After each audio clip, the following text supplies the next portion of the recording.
Good afternoon, Bahamas. Today is the 14th day of June 2022. It gives me great honor and great privilege to come before you as a people and as a nation. God has given me some direction and instruction for you, the Bahamian people, for the government of the Bahamas, that we as a people and as a nation can have much and great success, that we would not fail in this time and in this season. I want to say to you, the Bahamian people, there is a storm coming. And this kind of storm is coming from the Indo-Pacific and the South China Sea. I want to say, my brothers and sisters, you, the Bahamian people, we as a nation depend on tourism for our growth and for our development. But I want to say, with this war that is coming, whereas it will affect the homeland of the United States of America. And then the question then remains what we will do as a nation and as a people. That whereas there will be no tourists coming here. But then again, I want to say to you, my brothers and sisters, I want to be able to take you back, whereas sometime into the past, that whereas under the Pelin administration, when much hotels was closing on down and moving on out from the Bahamas, the Pelin administration had to buy and establish the hotel corporation. That whereas to be able, that much Bahamians can be able to have jobs and be able to still put food on their table. That was the first instance that whereas God has spoken unto us as a people in warning us that we should move away and put our nation on a stronger foundation and from tourism. The second warning was the Gulf War, that whereas that we as a nation obtained much difficulty and recession during those times. And that was the second warning, and after that, my brothers and sisters, when we look at it, we had September 11th. September 11th, no tourists was coming here. And so therefore, the United States of America and its government has said unto us as a nation and to the Caribbean people, that there would be no advertisement at this time in the United States of America.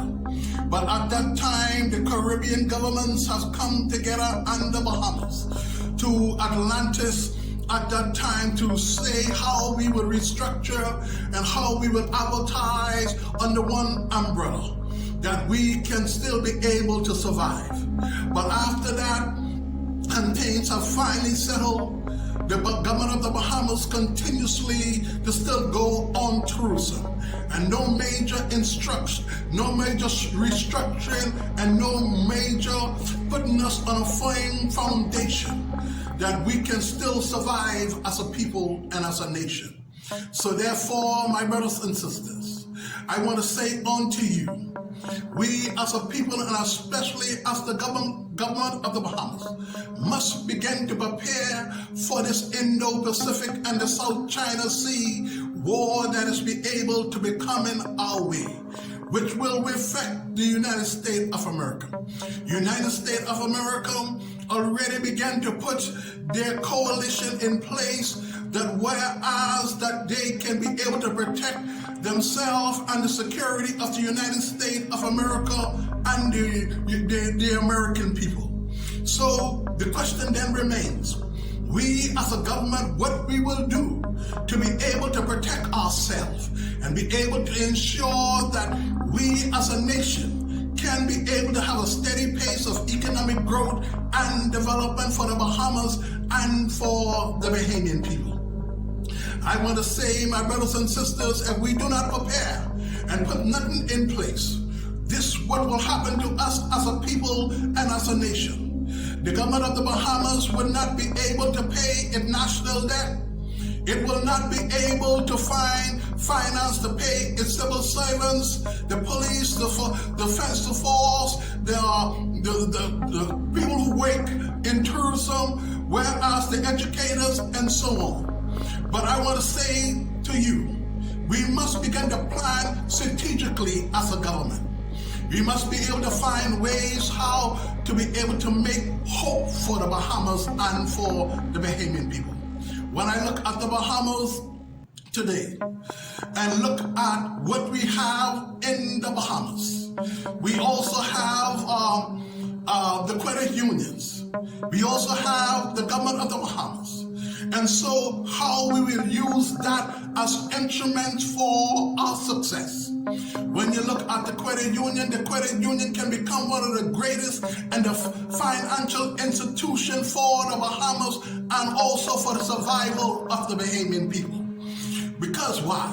Once you structure this credit unions and amend the Credit Union Act to make it easy for the Bahamian people to obtain wealth in this country, whereas it will begin to make it easy in such a way that whereas the credit unions of the Bahamas can be able to come together and be able to invest internationally $100 million.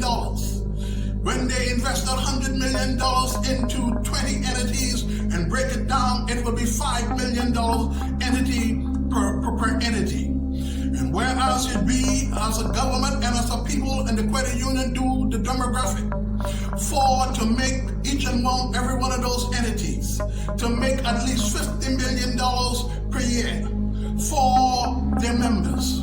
Once that have happened from those or more, once that have happened for those 20 entities, the credit unions then will begin to bring into the Bahamas $1 billion or more per year. Then what will happen is the members of the credit unions will be able to bring their business proposal, to be able to say what kind of investment and manufacturing that they need to go on into to establish themselves, and so we can be able to continuously to have a steady pace of economic growth and development. That we will begin to move our people from working in the tourist industry as servants and employees.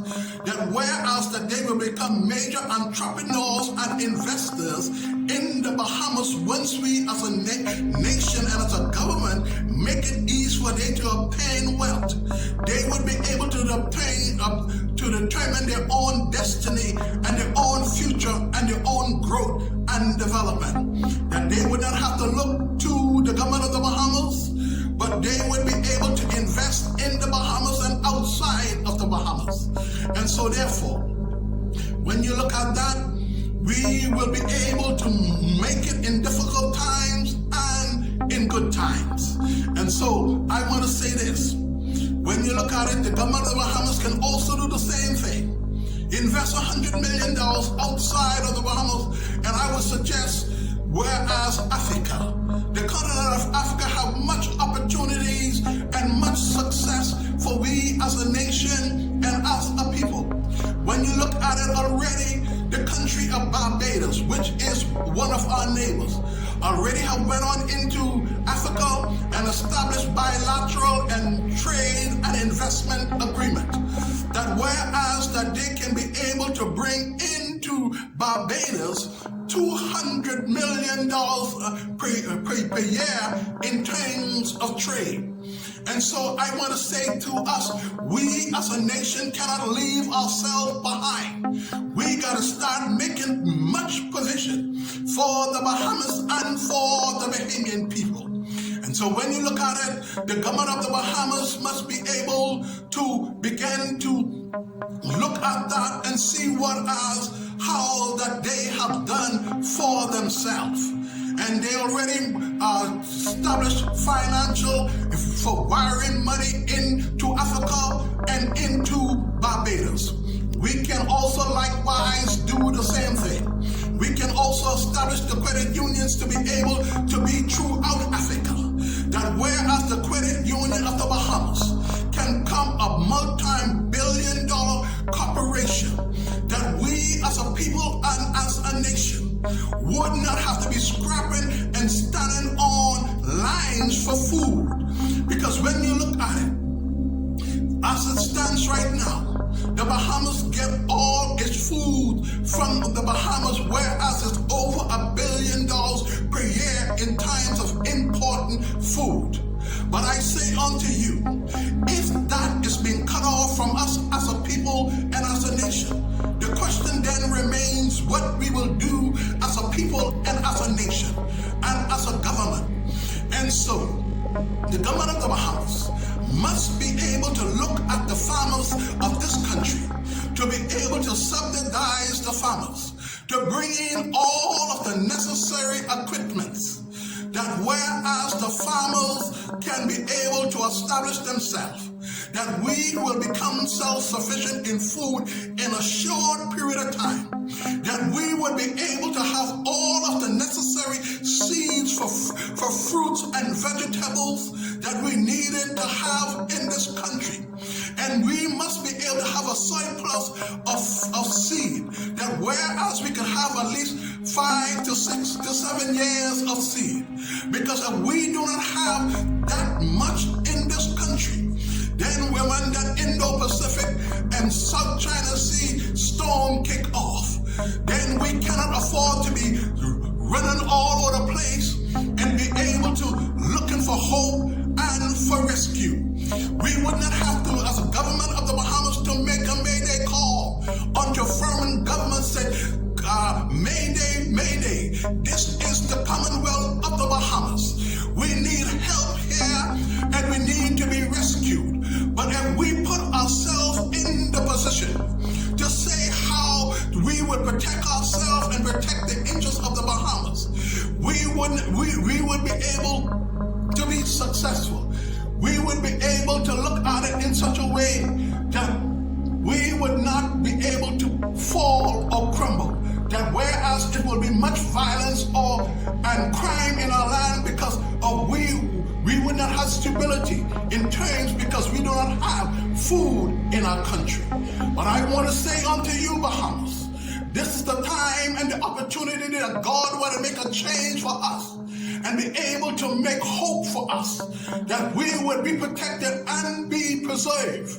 And so, when you look at it, if the government do not subsidize the farmers, we would be in great difficulty. And when you look at it, we must look at the fishermen in this country and be able to establish the fishermen in such a way that they would be able to have access to our credit unions, that they would be able to put X amount of money aside, at least for about a year or two.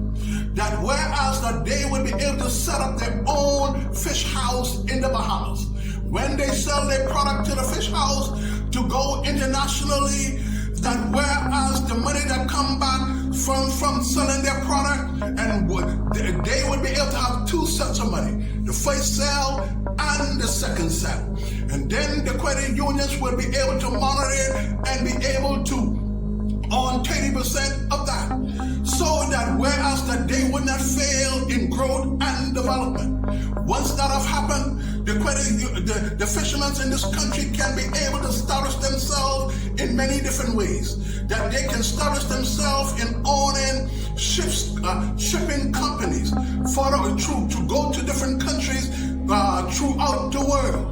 That whereas it will make the economy of the Bahamas more stronger, that we can have a steady pace of economic growth and development. I want to say, look, I want to turn to also the education part of the Bahamas. When you look at the educational part of the Bahamas, we must be able to invest in our young people greatly and mightily. And why I say that? Once we invest in them, especially in the area of science and technology, the Bahamian young people will be able to begin to become producers or manufacturers in their country and be able to produce things and be able to establish companies and be able to make the Bahamas strong and be able to begin to export to different countries. And so if we do not invest into them, then we will be able to we will collapse as a nation and as a government. Because when we look at it, the government of the Bahamas must be able to look into the international scenes and bring some of the most science and technology and physicists for the Bahamas to educate our young people.